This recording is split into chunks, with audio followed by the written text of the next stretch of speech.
Bueno, primeramente agradecerles y darles la bienvenida a la 17ª sesión del Seminario Latinoamericano de Colaboración sobre el Enfoque Ontosemiótico.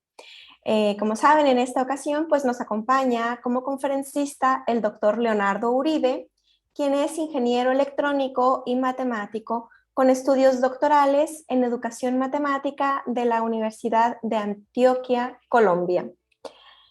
Como el profesor nos mencionaba, actualmente es profesor de una escuela secundaria en Colombia. Y con respecto a los intereses de investigación del doctor Uribe, estos se centran en la semiótica educativa y en la autonomía en el aprendizaje. La conferencia que comparte hoy con nosotros se titula Optimización cognitiva, tendiendo puentes entre enseñanza y aprendizaje de las matemáticas. Cedo entonces la palabra al doctor Uribe. Gracias, Lupita, te agradezco mucho. Bueno, ya está allí la presentación, entonces procedamos a la temática. Les cuento que esta temática es una temática que trabajé durante mi proceso doctoral en la Universidad de Antioquia y que continué en un proceso postdoctoral en la Universidad de Ibagué. Ahora mismo les voy comentando qué corresponde a cada etapa. Ok, entonces, el título que yo propuse fue Optimización cognitiva, tendiendo puentes entre enseñanza y aprendizaje en matemáticas.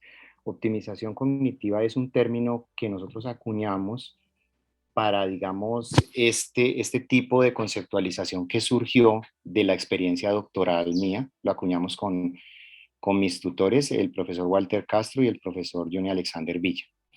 Hay un título alternativo que no pude aguantar las ganas de ponerlo y lo puse.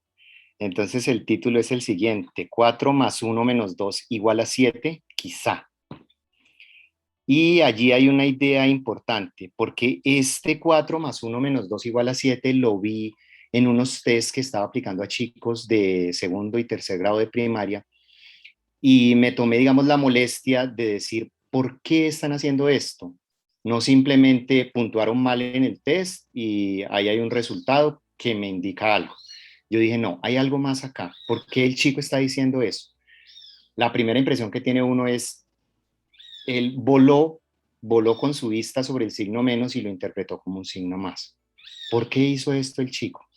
¿Qué hay allí? Y casualmente ese fue el hilo conductor que como que hizo abrir toda una panorámica en mi tesis doctoral y lograr unos resultados que me parecieron interesantes. Entonces, bueno, vamos a lo que les digo, un poco a contarles algo de la investigación doctoral.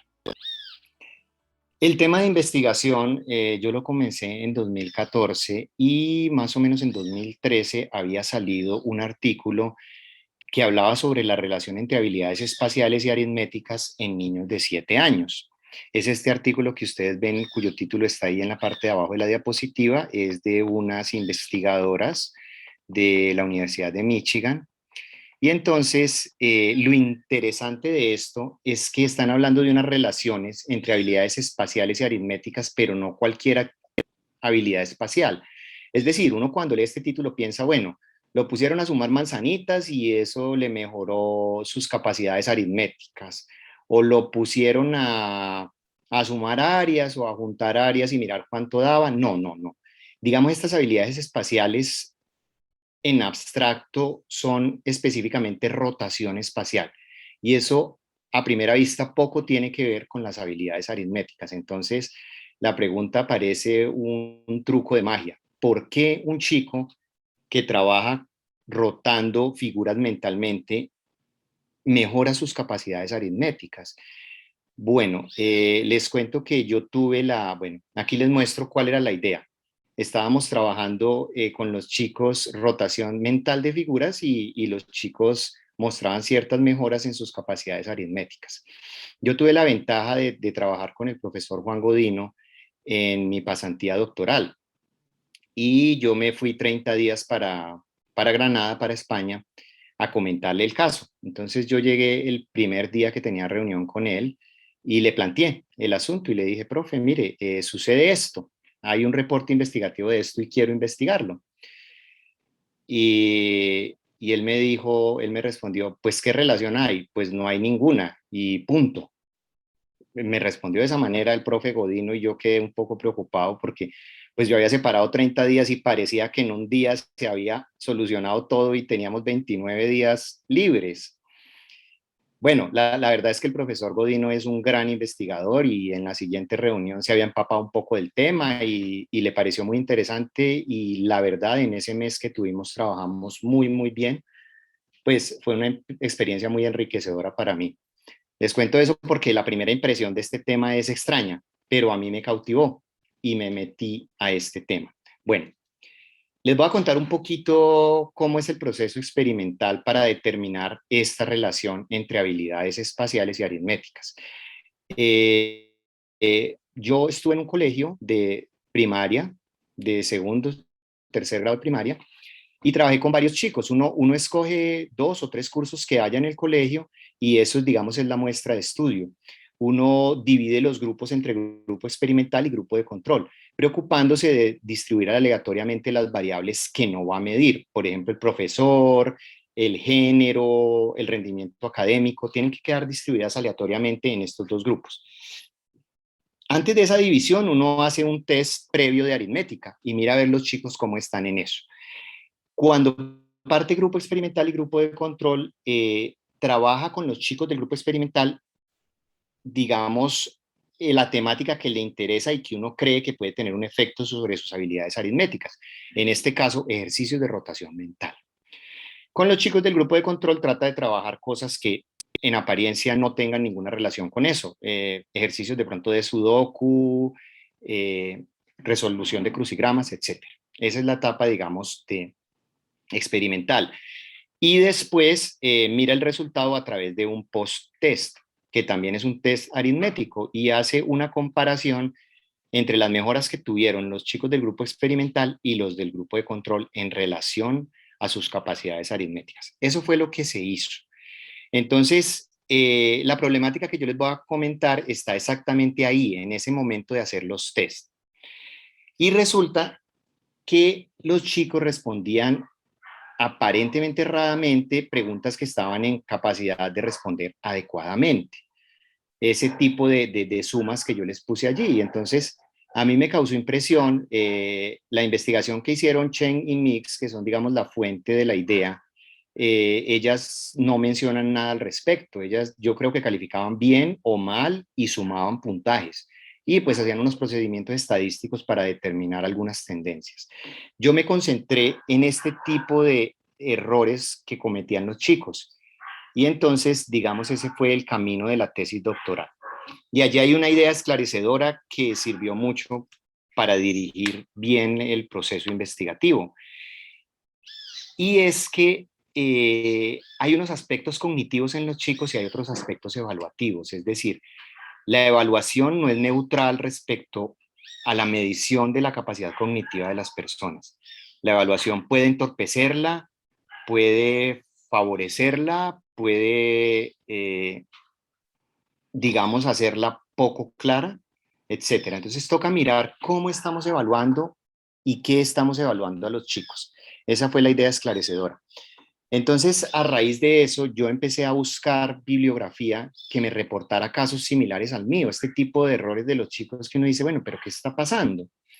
Entonces, en la primera línea tenemos el error, lo saqué de un artículo, es un error similar al error que me cometían los chicos. Ellos parecía que cogían ese signo menos de operación nomás y daban un resultado.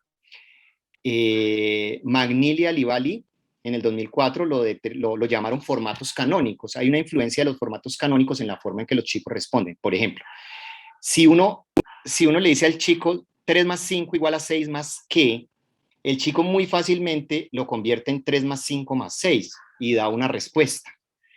¿Por qué? Porque el chico está acostumbrado a responder después del igual, no está acostumbrado a que el igual se ponga en el medio, por ejemplo. Entonces, digamos, hay unos formatos canónicos que nosotros los docentes, sin estar conscientes de ello, utilizamos.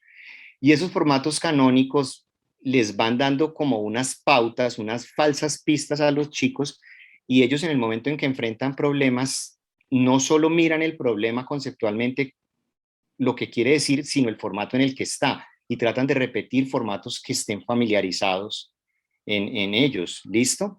Entonces, otro ejemplo que me encontré en una autora López en 1990, una cubana, es el hecho de que ellos investigaron que cuando los chicos no ven que un triángulo, digamos, repose horizontalmente, o sea que su base sea totalmente horizontal, les queda difícil de identificar esos triángulos a los chicos. ¿Por qué?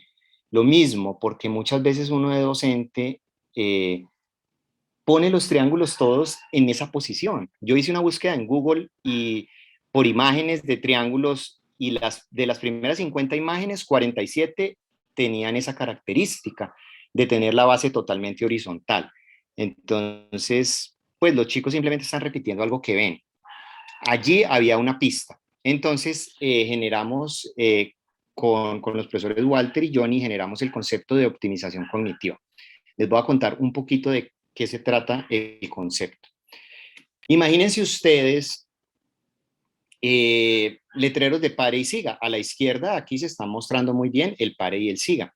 Aquí hay dos cosas. La información esencial está en la palabra pare y siga.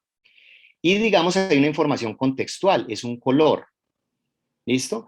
¿Por qué se da el color? Pues por facilidad de interpretación de la persona. La persona no solo ve el letrero de pare y lo lee, a veces no tiene tiempo de leerlo, sino que sabe que un letrero rojo quiere decir pare. Entonces, imagínense ustedes qué sucedería si ponemos, como en la imagen de la derecha, un pare verde. Se presta a confusión. Puede que no a mucha confusión, pero imaginémonos una situación un poco más complicada. Imaginémonos, por ejemplo, que un ejecutivo siempre llega tarde y lo tienen en la mira, lo tiene el jefe, y preciso el día de la reunión importante, el tipo le cogió la tarde. Entonces el tipo salió corriendo en su carro, no tomó la vía estándar porque pues era un poquito más larga y él sabía de un atajo que poco conocía, pero se fue por el atajo. Y se encontró con este pare verde. Entonces allí puede haber una historia con un final no muy feliz, porque es muy probable que el tipo interprete la señal a partir de su color. No debería ser así, pero sucede. Entonces, ¿cuál es la idea? Cuando los chicos están en el colegio, los chicos también están corriendo y ellos tienen ciencias, ellos tienen sociales, ellos tienen español, ellos tienen matemáticas, ellos tienen una infinidad de temas que mirar y están todo el tiempo, digamos, disponibles cognitivamente para trabajar con toda esta cantidad de cosas. Entonces ellos también están en un afán. Y entonces tratan de acelerar su proceso y de hacerlo más llevadero, asimilando formatos canónicos para las cosas. Hay una investigación acerca de la edad del capitán, le llaman, y es que un investigador francés preguntó a los chicos si un barco tiene tantos metros de largo y tantos metros de ancho, ¿cuál es la edad del capitán? Y muchos de los chicos respondían y operaban el ancho y operaban el largo del barco y con alguna respuesta salían para la edad del capitán. ¿Por qué? Porque los chicos están acostumbrados a unos cánones, a unos estándares, y uno de los estándares es que el profesor pregunta cosas con sentido. Y fuera de todo, el profesor pregunta y da elementos para obtener una respuesta, ¿cierto? Entonces los chicos como que tienden a asimilar estos formatos y estas costumbres, digámoslo, para responder. Y entonces, pues obviamente a veces cuando el formato que se presenta no es canónico, no es estándar, ellos llegan a cometer este tipo de errores. Lo que les decía de los triángulos, es muy posible que el triángulo inferior central no sea identificado como tal por su posición. Y es muy probable cometer un error, que un chico cometa un error del tipo que está en la línea numérica, 3 más 5 igual a 6 más, y va a ser interpretado 3 más 5 más 6 igual a algo. Entonces, ¿qué es la optimización cognitiva en sí? La optimización cognitiva es una estrategia mediante la cual la persona o el estudiante interpreta un símbolo en un contexto dado utilizando dos tipos de información. La información esencial, que es la información conceptual, y la información no esencial, que es la información contextual. Miremoslo aquí en el ejemplo del PARE. En el ejemplo del PARE, la información conceptual es el nombre, PARE o SIGA. La información contextual es el color, y uno normalmente hace una interpretación rápida dado el color de la señal. Normalmente funciona, no siempre funciona. En asuntos académicos hay varias veces en que no sucede. Entonces, aquí viene la primera reflexión, y es el subtítulo de la presentación, acerca de tender puentes entre enseñanza y aprendizaje. Es decir, cuando nosotros veamos este tipo de errores en los estudiantes, es probable que provengan de deficiencias en nuestros métodos de enseñanza. Es decir, nosotros podemos tener parte en ese tipo de errores. Y pues lo mismo, los test no solo los evalúan a ellos, sino que también están evaluando muchas veces nuestra forma de enseñar. Y pues el consejo que sale de todo esto es que nosotros debemos ejemplificar cada concepto que enseñemos de una forma diversa y de una forma tal que su esencia conceptual permanezca y sus características contextuales varíen con los ejemplos. ¿Para qué? Para que el chico no coja una de esas características contextuales y la convierta en parte del concepto, porque de eso se trata la optimización cognitiva. Ellos cogen lo no conceptual, lo contextual, y lo hacen parte del concepto. Allí están los errores que ellos pueden cometer en ese sentido. Listo, entonces allí están los puentes, allí está el concepto de optimización cognitiva. Y pues ciertamente toca hacer una teorización de ese concepto. Entonces, allí se debe entrar un poco a asuntos de semiótica. Listo.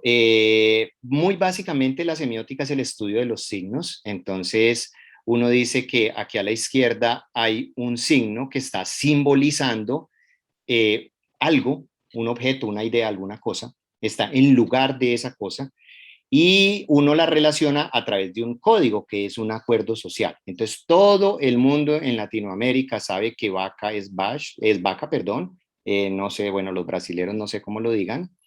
Los franceses dicen vache, los norteamericanos dicen cow, y bueno, si a uno no le queda claro que, porque como a uno está tan acostumbrado a que la vaca sea vaca, así escrita, le parece que eso no es un acuerdo social. Entonces allá lo último puse uno en persa, kaf.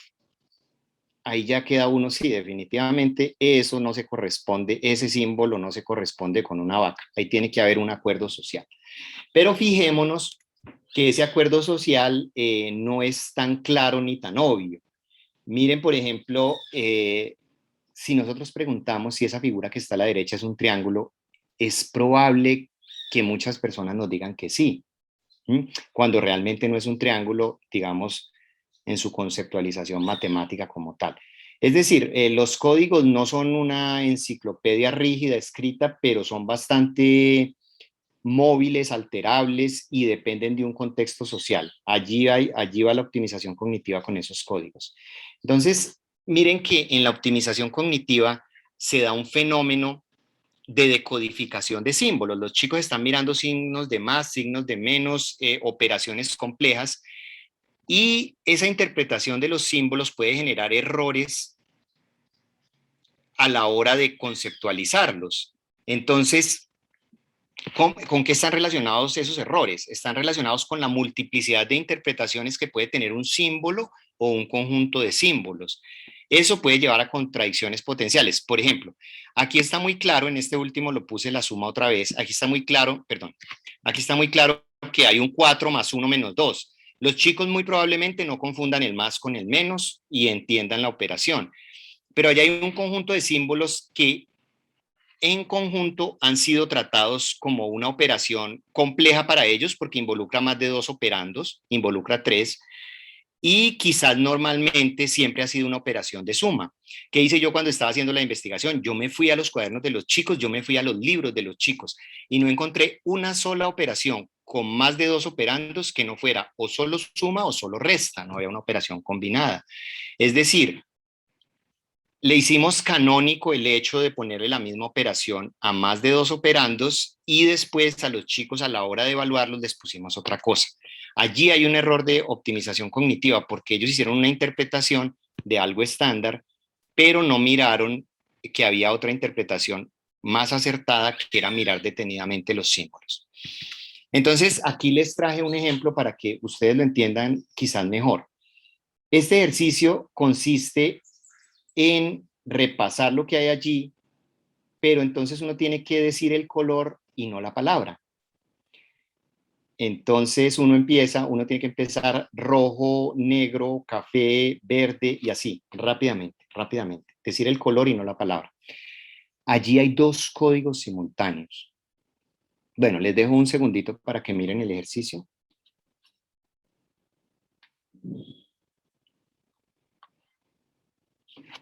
Bueno, entonces si ustedes se pueden dar cuenta, allí hay dos códigos simultáneos. Hay un código lingüístico y hay un código cromático. Entonces, estamos hablando del color y estamos hablando de la palabra en sí que representa el color. Y se hace complicado. Cuando hay códigos simultáneos e interpretaciones diversas, uno puede cometer fácilmente errores. Entonces, retomemos la optimización cognitiva. Es una estrategia mediante la cual una persona interpreta un símbolo en un contexto dado y está utilizando información esencial. Por ejemplo, la esencial en este caso era el color, y está usando información no esencial, contextual. En este caso, la información contextual, que es la palabra en sí, le está bloqueando su proceso de interpretación del símbolo. Pasa lo mismo con los chicos. Yo les estoy poniendo una operación a la que no están acostumbrados. Ellos entienden qué es más y qué es menos, pero ellos no entienden que uno pueda mezclar más y menos en una misma operación, o quizás lo entiendan, pero nunca lo han hecho. Ellos se van por el estándar, por la forma canónica en que se han hecho las cosas. Bueno, digamos hasta ahí lo que trabajamos al respecto del tema de optimización cognitiva con la Universidad de Antioquia.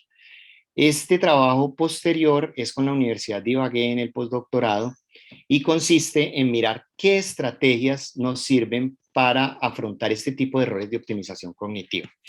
Vamos a estrategias de enseñanza. Yo creo que la más clara ahí es que cuando uno como profesor presenta un concepto, debe presentarlo de forma diversa e incluir todas las características fundamentales en cada caso, obviamente, pero evita generalización de las características no fundamentales. Lo que habíamos visto en los triángulos, lo que vemos cuando empezamos a hacer de forma canónica algunas operaciones, estamos quitando otras operaciones, estamos permitiendo que el estudiante haga la abstracción con partes que no deberían estar en esas, elementos que no deberían estar allí. Bueno, eso en cuanto a la presentación de conceptos a los estudiantes.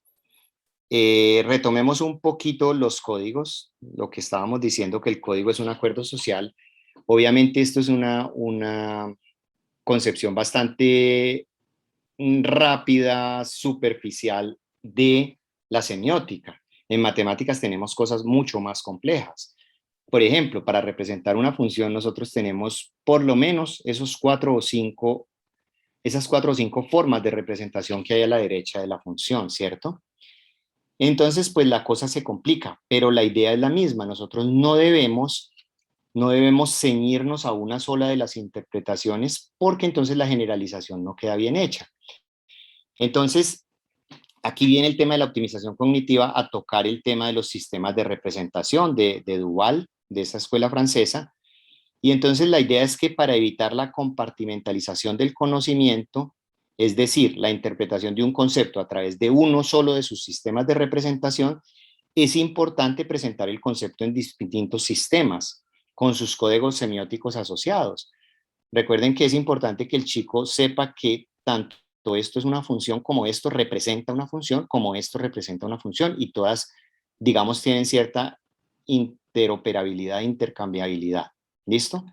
Eso es, digamos, donde la optimización cognitiva toca los temas de sistemas de representación. Vamos un poco a las estrategias evaluativas. Obviamente uno debe hacer seguimiento y retroalimentación. Es decir, yo lo había comentado al principio, la evaluación es una evaluación también de lo que está haciendo el docente. Entonces, pues muy fácil decir, no, yo voy a presentar el tema con todas las variedades que tiene, pero pues no sucede y a veces uno se le escapan algunos errores por la costumbre también. Entonces, el momento de ver esos errores y de determinarlos puede ser el momento de la evaluación. Entonces, no basta tachar, no basta poner una flechita, sino mirar de fondo qué es lo que está pasando, que puede ser una vía, una ventana hacia nuestra forma de estar enseñando. Y hay un asunto importante acá, y es que se debe diferenciar entre conceptos y sus formas de representación. Es aconsejable usar formas de representación diversas, adecuadas a la situación de evaluación. Por ejemplo, en los test que yo aplicaba, eran test de aritmética, pero todo era con operaciones con números. No había, digamos, un dibujo, no había un diagrama, no había un problema de enunciado verbal. Digamos que eso es importante también hacerlo en pro de la diversidad de la formación del concepto. A mí hay un asunto que me gusta mucho, un ejemplo que me gusta mucho, y es uno de un libro de matemática corporizada, del libro típico de matemática corporizada, creo que ahorita tengo en la bibliografía el nombre, y es unos bebés que muestran que ellos suman, que los bebés saben sumar. Entonces, ¿qué sucede?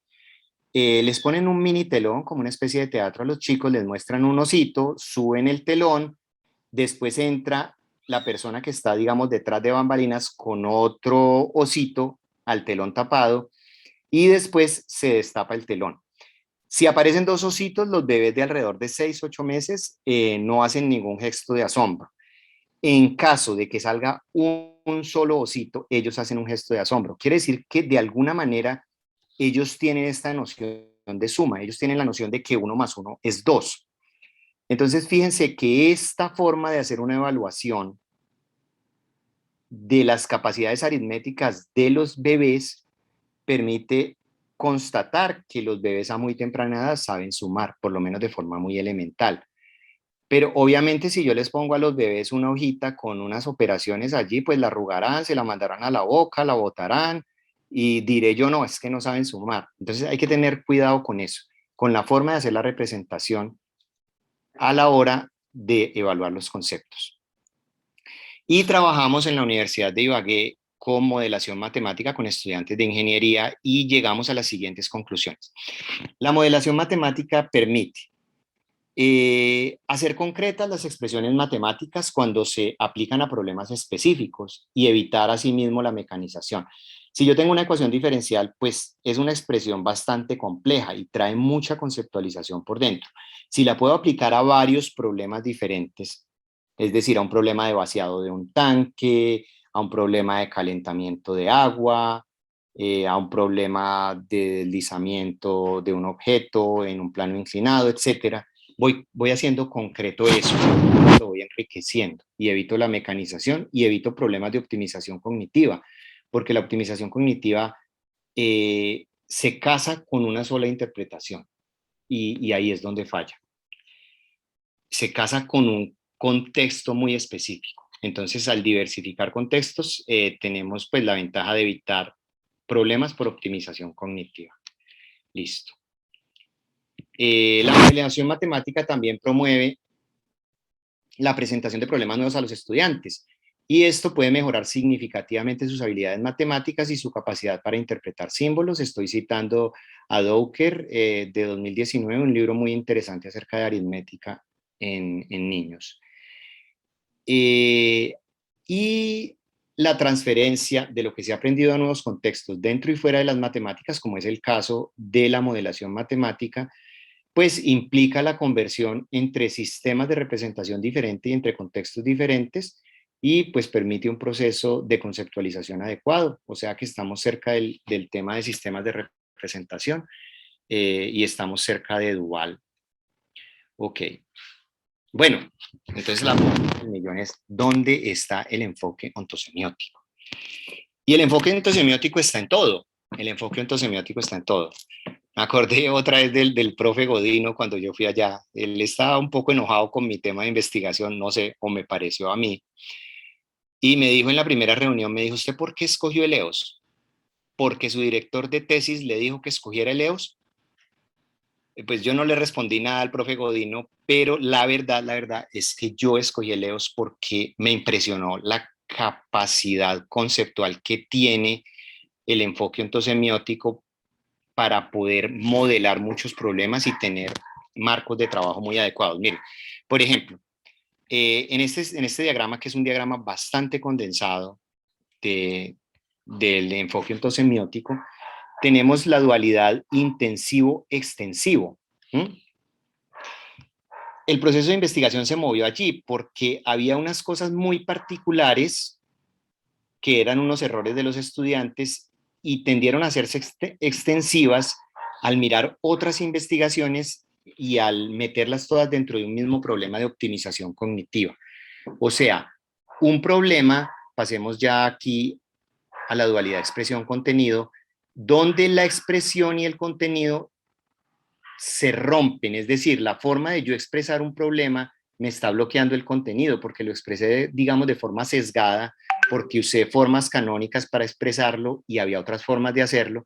Entonces, ahí la dualidad expresión-contenido me está guiando un poco en esa problemática que está sucediendo. Definitivamente, la siguiente dualidad personal-institucional está muy presente allí. Nosotros estamos creando unos códigos institucionales, unos códigos con las sumas, con las restas, con las operaciones. Hay investigaciones, por ejemplo, acerca de problemas denunciados de tipo verbal. Y entonces hay muchos chicos que aprenden tips. Cuando dicen se une, cuando dicen hay una diferencia, entonces ya se une, lo pusieron con un signo más, una diferencia van a hacer una operación de resta. Entonces hay muchas palabras que definitivamente se traducen directamente en signos. Entonces hay una codificación institucional que a veces falla porque no es conceptualmente la más adecuada y la formación personal de esos códigos, de esa comprensión de conceptos falla. Entonces, fíjense que aquí lo personal e institucional también tiene lugar dentro del proceso de investigación que yo tuve. De hecho, pues el enfoque ontosemiótico desde el principio fue el marco teórico de la investigación. Miren lo de sistémico unitario. Unitario, ahí podemos considerar la operación de suma. Y en lo unitario los chicos no tienen ningún problema. Pero cuando trabajamos las sumas y las restas y 3 y 4 expresiones, etcétera, ya entramos a algo sistémico, ya entramos a operaciones complejas. Y ahí empiezan las fallas por optimización cognitiva, que no se daban en lo unitario. Los chicos normalmente no fallan cuando dicen 2 más 1, 7 más 8, 15 más 20, pero cuando se hacen problemas donde cada símbolo es parte de todo un sistema, allí pueden aparecer esos errores. Por lo que les digo, por una codificación inconsciente de parte de la institución, por una codificación institucional que es sesgada. Y bueno, lo ostensivo y lo no ostensivo también tiene parte allí, como que hay cosas que no se ven, que nosotros docentes no vemos, y es que cuando elaboramos cosas complejas a veces las elaboramos de una sola manera, las estandarizamos, y entonces aparecen no ostensivos, cosas que no estamos viendo y que están allí. Entonces, si ustedes se fijan, todo el rango de conceptualización del enfoque ontosemiótico y su marco de trabajo sirve para que uno coja un problema tan complejo como este y lo pueda como analizar por partes. Entonces, pues ese era el mensaje. Yo, pues, admiro mucho el enfoque ontosemiótico, admiro mucho al profe Godino y a la gente que trabaja en el enfoque ontosemiótico, porque me parece una herramienta, me parece la bomba atómica, pues me parece que puede con muchas cosas. Hay que trabajarlo y obviamente hay que irlo comprendiendo y todos lo estamos comprendiendo como paso a paso y cada vez de forma más profunda.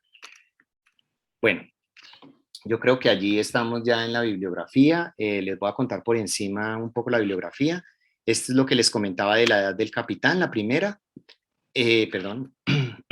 Esta es la experiencia de la edad del capitán, que los chicos responden normalmente. A mí me gusta mucho la semiótica por el lado de Humberto Eco. Este libro Signo es súper interesante. Y aquí están como los dos trabajos que hemos realizado que hablan de la optimización cognitiva con el profesor Walter Castro y con el profesor Johnny Villa. Eso es todo. Lupita, muchas gracias. Muchas gracias a usted, doctor Leonardo. Tenemos una pregunta en el chat y es con respecto a qué caracteriza lo contextual y no contextual. ¿Cómo se asume lo que denomina contexto? Ok.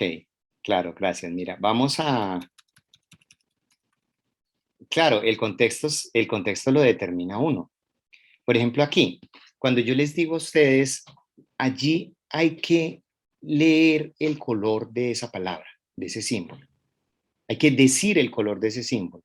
Entonces ahí yo estoy poniendo lo conceptual como el color y lo contextual es la palabra en sí, lo que significa la palabra independiente de su color, ¿cierto? Entonces, lo conceptual es lo que forma un concepto y lo contextual son todas esas herramientas, todo el contexto, digámoslo así sea redundante, que sirve a la presentación de ese concepto. A ver si tenemos otro.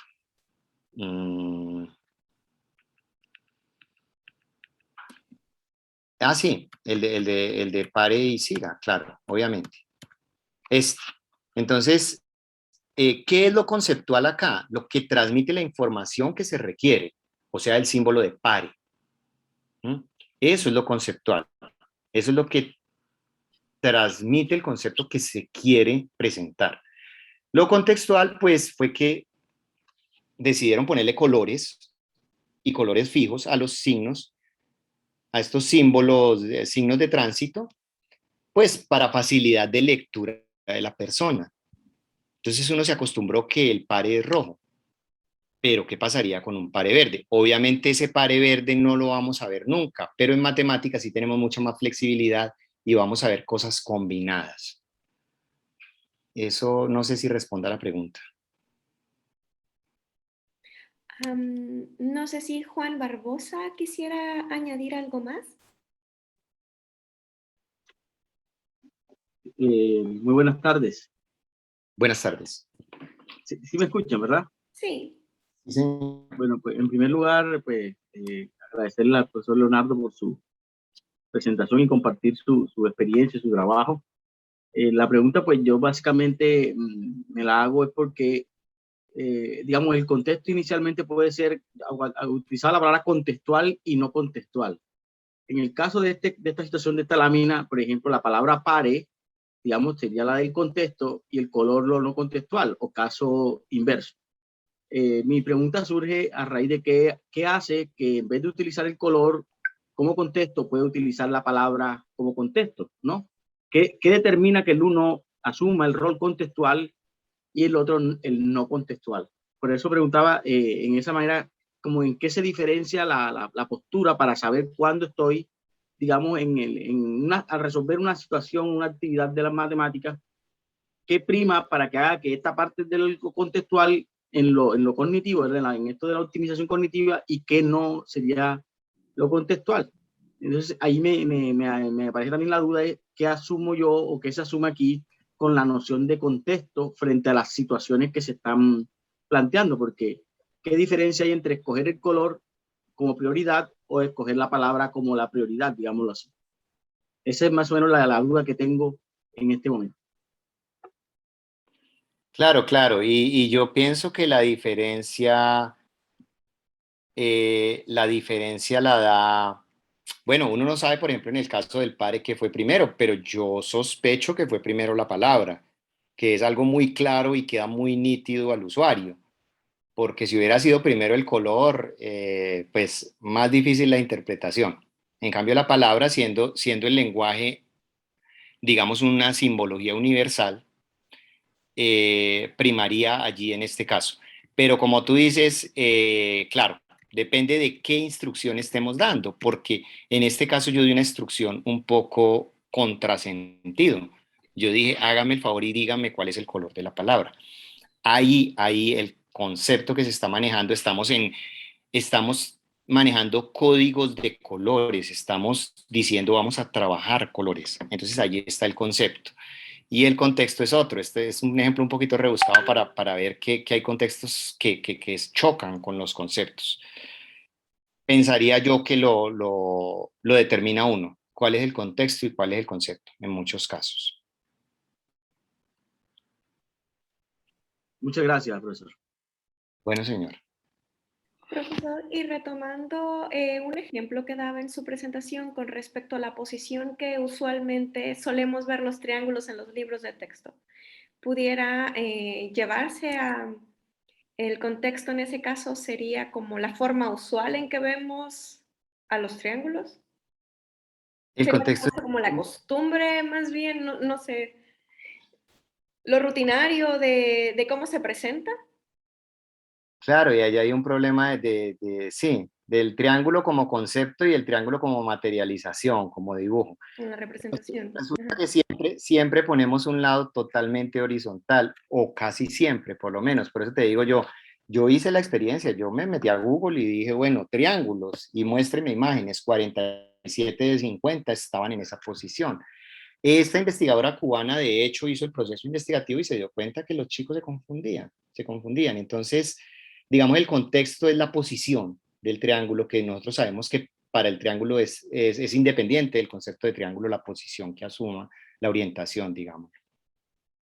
Muy Sí. bien. Ah, claro, tiene la palabra el doctor Vicent Font. Hola, buenas tardes, buenas noches. No, yo solo quería comentar sobre esta diferencia entre estas reflexiones sobre el contexto, ¿no? Para mí hay dos usos fundamentales del contexto. Un uso que es el más habitual, que es, digamos, contexto sería todo lo que está alrededor del texto, ¿no? Entonces, digamos, sería todo lo que está alrededor de lo que estamos hablando, ¿no? Entonces, por ejemplo, en este caso del triángulo, el contexto podría ser incluso las palabras que están arriba, de canónicos, etc., ¿no? O sea, esta idea de todo lo que está alrededor de aquello de lo que estoy hablando. Es una forma de entender el contexto que es lo más habitual. Pero en matemáticas se suele entender el contexto de otra manera, que es en términos de un caso concreto de una noción abstracta más general. Yo creo que aquí estamos hablando del contexto desde esta perspectiva, de la relación entre el caso concreto y el caso general. Entonces, el caso general es un caso que tiene menos notas que el caso concreto, porque el caso concreto tiene las notas esenciales del concepto abstracto y otras notas accidentales o intrascendentes. Yo creo que aquí estás diciendo que para ti las notas intrascendentes o accidentales serían el contexto en relación a las notas esenciales, ¿no? Pero hay otro uso más habitual del término contexto, que es todo lo que está alrededor, que convendría separarlo de esta idea de que tú entiendes el contexto como el caso concreto que ejemplifica una noción general, y en este caso concreto hay más notas accidentales que son más que las estrictamente necesarias del concepto abstracto, ¿no? O sea, por ejemplo, en el caso del triángulo, que esté en la posición que esté, digamos, es completamente accesorio, ¿no? Entonces, yo creo, si lo he entendido bien, esta es la interpretación que yo he entendido, ¿no? Pero creo que hay que ser conscientes de esta otra interpretación del contexto como el entorno, etcétera, ¿no? Creo que aquí No se sé dan no sé si coincides con mi interpretación o no. Claro, sí, señor, no lo había pensado, pero por ejemplo en esta de los triángulos hay una interpretación de contexto como caso particular y caso general, y en esta interpretación el contexto sí es algo que está circundando al símbolo. Entonces yo creo que están las dos ahí. Sí, creo que las estoy usando las dos de manera indistinta, no sé si pueda ser problemático. Bueno, yo convendría distinguirlas un poco porque si no puede... O sea, el problema es que en matemáticas utilizamos el término contexto de una manera diferente a como se suele utilizar en la mayoría de otras partes, ¿no?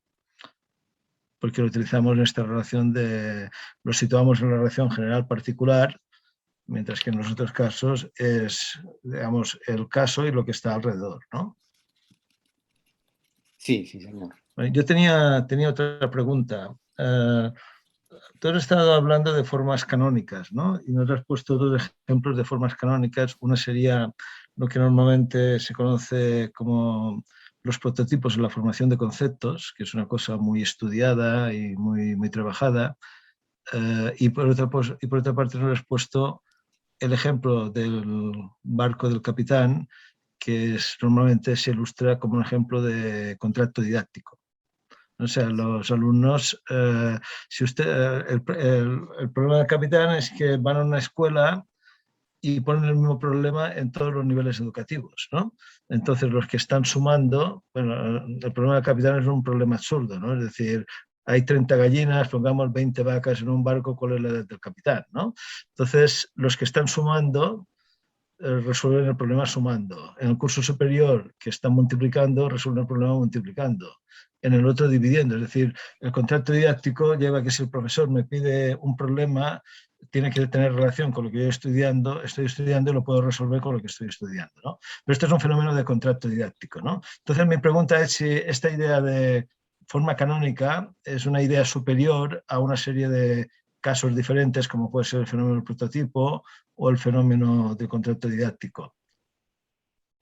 Sí, le entiendo, sí, señor. Es interesante, yo creo que estoy dando un salto un poco al vacío, pero yo quiero como unificar estos formatos canónicos, tanto los formatos canónicos en la enseñanza matemática como estos que se muestran en la diapositiva, como una especie de formatos canónicos, digámoslo, sociales, una especie de actos repetidos que se van estandarizando y van formando un código social, ya no esta vez un código matemático, sino un código social. Creo que por ahí va como la idea de tender un puente entre esas dos cosas. Los dos para mí serían formatos canónicos, o sociales o matemáticos, o de enseñanza de las Entonces, sugiere que reflexiones un poco más con esta idea de formato canónico como una idea más abstracta, más general, que está, digamos, recogiendo una serie de casos que se han tratado de forma diferente en la didáctica de la matemática, ¿no? Sí, señor, sí, es un campo abierto allí, yo lo percibo así. Otra cuestión que me ha hecho un poco de gracia es cuando has puesto la diapositiva de la función y las 4 o 5 representaciones, ¿no?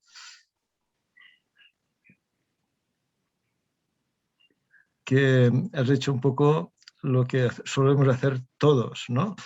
Que le decimos a los alumnos, oiga, usted no me confunda el concepto o la función en este caso con sus representaciones, ¿no? Y le pones, porque una función se puede representar de esta manera, de esta, tal, tal, tal. Vale. Terminamos de hacer esta explicación, inmediatamente le decimos, dada la función f de x igual a 1 partido por x, haga tal, tal, tal, tal. Con nosotros inmediatamente identificamos la función con su representación. Entonces tú cuando has hablado al diagrama le has llamado función, no le has llamado representación. En cambio sí que le he llamado representación a la gráfica y a las otras, ¿no? O sea, me refiero a que esto es un discurso que yo creo que hay que revisarlo. Esto de que una cosa es el concepto y la otra es la representación, los matemáticos muchas veces no lo hacemos, porque inmediatamente cuando nos interesa identificamos el concepto, el objeto matemático con la representación y cuando nos interesa decimos que son diferentes, ¿no? Pero esto es una cuestión muy puntual y muy contextual en este caso, ¿no? Cuando nos interesa lo hacemos y cuando nos interesa les decimos que son diferentes, ¿no? Ok. Sí, Lo cual no quiere decir que yo estoy de acuerdo con este criterio que recomiendas de que un criterio sería dar o trabajar el máximo de representaciones posibles y conectarlas entre ellas. Y conectarlas. Conectarlas entre ellas, ¿no? Definitivamente. Estoy de acuerdo con el principio este, ¿no? Pero yo creo que hay una cierta ingenuidad en suponer que una cosa es el concepto y la otra es la representación, ¿no? Porque yo nunca he visto el concepto, siempre he visto la representación. Y si tú me puedes enseñar el concepto sin una representación, pues muy bien, ¿no? Ojalá, ¿no? Pero siempre manejamos representaciones. Y lo que hacemos es pasar de una representación a otra. Sí. Esto es lo que hacemos, ¿no? Y luego decimos que hay un concepto por ahí que se representa de diferentes maneras, etcétera, etcétera. Pero este es un discurso, podríamos hablar mucho sobre esto, ¿no? Pero bueno, simplemente hacerte notar que lo que hacemos los matemáticos siempre es identificar la mayoría de veces la noción con la representación. Perfecto, perfecto. Muy interesante reflexión. No, no la había hecho. No, sucede que uno, pues, encuentra algo armado, ¿cierto? Yo entré a Dual, me impresionó mucho porque tiene mucho sentido, pero pues, digamos, las reflexiones vienen con el tiempo, las reflexiones vienen con el tiempo, y el problema que planteas para mí es hasta filosófico, esto de los Sí, concretos. desde mi opinión, lo que tenemos son las representaciones y el concepto es una ficción. Yo creo, es probable. Bueno, yo tengo más comentarios, ¿eh? Ok. Muchas gracias por sus comentarios. Tenemos otros comentarios de Juan Barbosa en el chat. Nos menciona que piensa que esos formatos canónicos responden a la idea de condicionamiento y realiza una pregunta que es: ¿cuáles implicaciones se tienen para el aprendizaje en matemáticas a partir de la optimización cognitiva?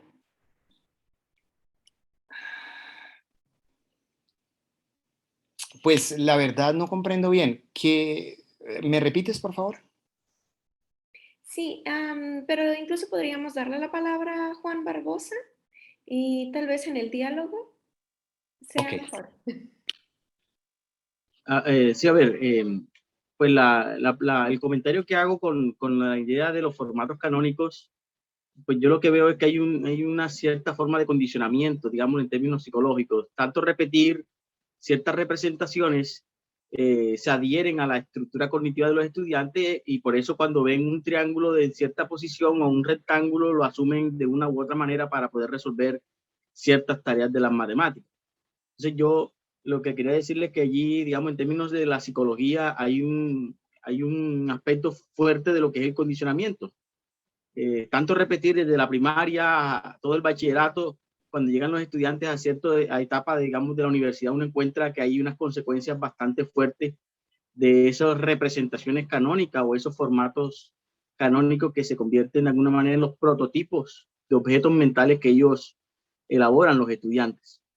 Entonces la pregunta pues responde básicamente a la idea como de qué implicaciones podríamos tener o ya se visionan desde la noción de optimización cognitiva para los aprendizajes en matemáticas.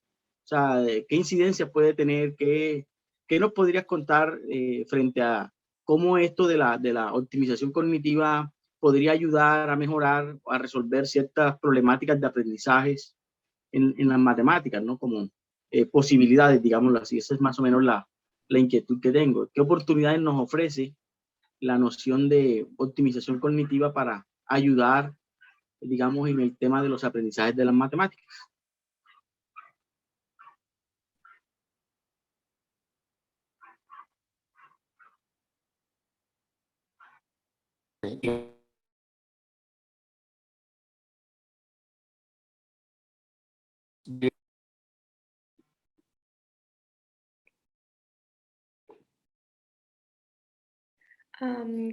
Creo que tenemos un poquito de dificultades. Se había quedado como congelada la pantalla del profesor, pero nos mencionó que si llegaba a pasar, se iba a volver a conectar. Entonces, si pudiéramos esperar un momento y en lo que el profesor Uribe regresa. Yo, si me permites, intento contestarle al Juan, ¿no? Claro. Yo, Juan, creo que la idea que nos ha explicado iría por la idea de la cierta representatividad de la complejidad, ¿no? Es decir, si tú tienes un concepto que decía él, ¿no? Y quieres dar que entienda la definición, pues tienes que poner una muestra representativa de los casos particulares donde estén todas las muestras. Ah, bueno, ya está aquí Leonardo, ¿no? Que lo diga él, ¿no? Ya está de aquí, ¿no? Está Pero silenciado. sí sería interesante, profesor Juan, para escucharle su Aló. interpretación. No, yo quería decir que, digamos, ese condicionamiento no es tan malo como la palabra pareciera indicarlo. Es decir, yo no estoy para nada en desacuerdo que le pongan un color rojo a la señal de pare que me permita a mí, con un solo vistazo lateral, determinar qué debo hacer. Entonces, la optimización cognitiva me parece algo natural y precisamente allí viene la palabra optimización. Yo necesito optimizar mi proceso interpretativo de símbolos porque hay situaciones en que lo requiero y lo necesito. Entonces, es algo natural, algo que debe suceder, pero sobre lo cual hay que tener un ojo puesto para evitar los problemas que comentamos. Yo creo que en matemáticas es lo mismo. Los chicos hay un momento en que requieren hacer ejercicios repetitivos y es probable que nosotros decidamos mostrar ejercicios en un solo formato, pero ciertamente tenemos que tener otra proyección, tenemos que diversificarlos en algún momento. Todo esto, digamos, son estrategias didácticas, pero yo no creo que haya que huirle a la optimización cognitiva. Yo no me imagino uno presentando un concepto lo más variado posible y este chico quizás rompiéndose la cabeza sin llegar a algo. Digamos que hay que usar el concepto como tal, nos da luz acerca de estos condicionamientos y acerca de cómo podríamos utilizarnos y cuidarnos de ellos, pienso yo.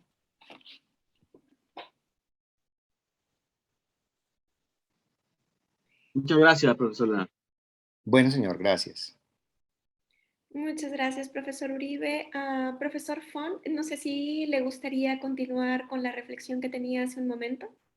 Sí, bueno, más o menos coincido con lo que dice Leonardo, ¿no? Que yo entiendo que las sugerencias didácticas sería tener en cuenta un poco dar una cierta representatividad de representaciones, entiendo yo, una cierta representatividad de ejemplos del concepto, ¿no? Para que no se produzcan o para intentar combatir este fenómeno que inevitablemente se produce, ¿no? Entonces la idea sería procurar dar siempre una muestra representativa, sea de ejemplos, de representaciones, etcétera, ¿no?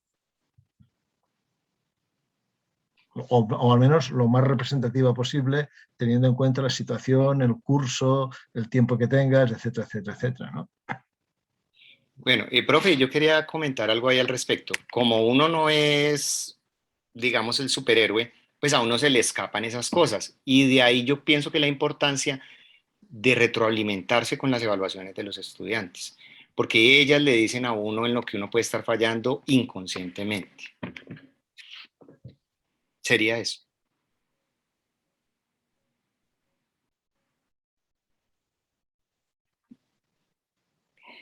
Muchísimas gracias. No sé si hay algunas otras preguntas o comentarios.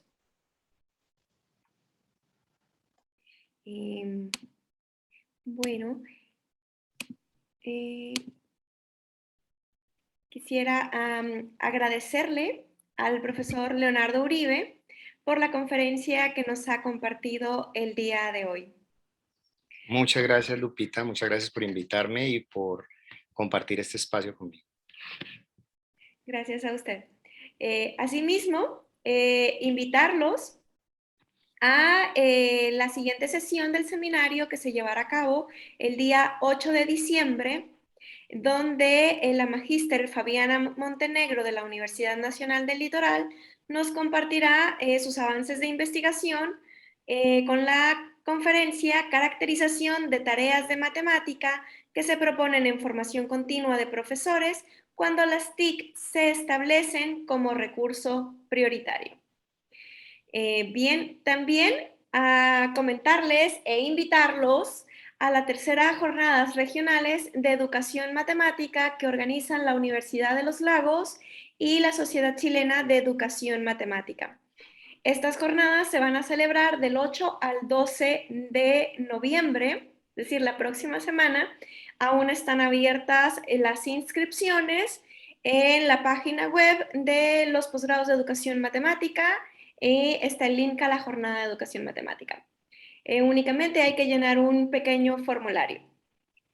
Respecto a estas jornadas, bueno, estas se llevan son virtuales, tienen modalidad sincrónica y asincrónica y se van a tener diversos talleres para nivel parvulario, nivel básico y medio o medio superior. No sé si el profesor Luis Pino quisiera comentar algo respecto a las jornadas. Si me faltó Hola dar Lupita, algún sí, detalle. no, muchísimas gracias, muy completa la información, no, muchísimas gracias. Bueno, muchísimas gracias y muchísimas gracias a todos por participar en esta sesión del seminario y los esperamos en la siguiente sesión. Muchísimas gracias a todos. Gracias. Gracias, buenas noches. Hasta luego.